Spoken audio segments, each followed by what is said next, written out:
ఉచ్చేసిన ఫలం ఆ భగవంతుని యొక్క అనుగ్రహం చేత మీ మనసుల కర్మసమైనటువంటి మనసుల చేత స్వామిని ప్రతిష్ట చేసుకుని నవాన్నిక దీక్షతో మనం బ్రహ్మోత్సవం జరుపుకోవాలి అనేటువంటి సంకల్పం మీరందరూ కూడా ఆనికి చెయ్యాలి. అయ్యా మేమందరం కలిపి ఒకే కుటుంబంగా చేస్తాం, మాకు కల్మషాలు మేమందరం ఒకటే, భార్యాభర్తల మధ్య మనస్పర్ధలు రావచ్చు కానీ ఆపోకతో వదిలేయాలి అనేటువంటి బృహత్ సంకల్పం చేత స్వామి ఆలయం ఇంత తొందరగా ఇంత అందంగా తయారైందంటే మీ బలమో నా బలమో కాదు, కేవలం లోపల ఉన్నటువంటి పరమాత్మ యొక్క శక్తి చేతనే మనం ఆలయ నిర్మాణం చేసుకుంటున్నాం.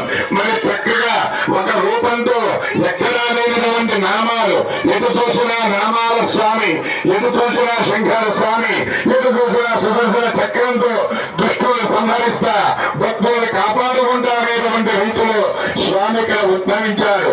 ఇది మీ అదృష్టమో మీ పూర్వజన్మ సుకృతమో ఆ భగవంతుడికి మీ మీద ఉండేటువంటి ప్రేమతో. మరి ఇన్ని గ్రామాలున్నాయి, ఎక్కడైనా స్వామి ఉద్భవించారా? ఎక్కడా ఉద్భవించలా. ఎర్రవరం అనేటువంటి గ్రామంలోనే మనందరినీ కూడా రక్షించడం కోసమని స్వామి ఉద్భవించారు. అటువంటి లక్ష్మీ నరసింహస్వామి స్వామి వారి యొక్క జన్మతిథి వైశాఖ శుద్ధ చతుర్దశి రాత్రి ఉద్భవించారు. కానీ చక్కటి గొడవ ఉంది, సర్వాలు ఉంది, అక్కడ అన్నారు ఉంది, చూస్తూ ఉన్నారు.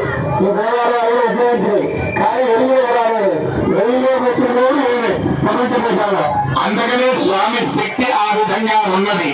అందుచేత మనందరం కలిసి అన్యోన్య సహాయ సహకారములతో ప్రేమానురాగాలతో స్వామి ఆలయం కల్మషం లేకుండా చేస్తే ఏదైనా సరే విజయమే చేకూరుతుంది. అయ్యో నాకు మంత్రాలు రావు అని మీరు అనుకుంటారు, కానీ భగవంతుడు మీలోని మంత్రశక్తిని తీసుకుంటారా? తీసుకోరు, చిత్తశుద్ధి మాత్రమే తీసుకుంటారు. అటువంటి స్వామి యొక్క జయంతి వేడుకలు వైశాఖ శుద్ధ చతుర్దశి స్వాతి నక్షత్రం రోజున స్వామి ఉద్భవించినటువంటిది. ఎవరి కోసమని?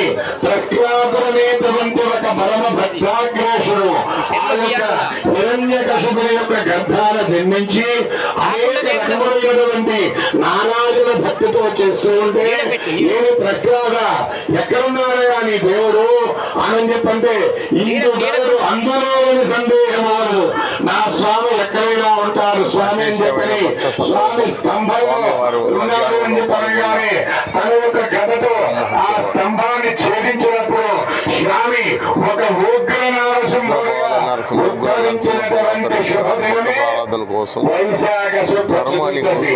అందులోనే జయంతి ఉత్సవాలు జరుపుకుంటున్నాం. శ్రావణ మాసంలో ఏంటి మీరు చేసింది? మన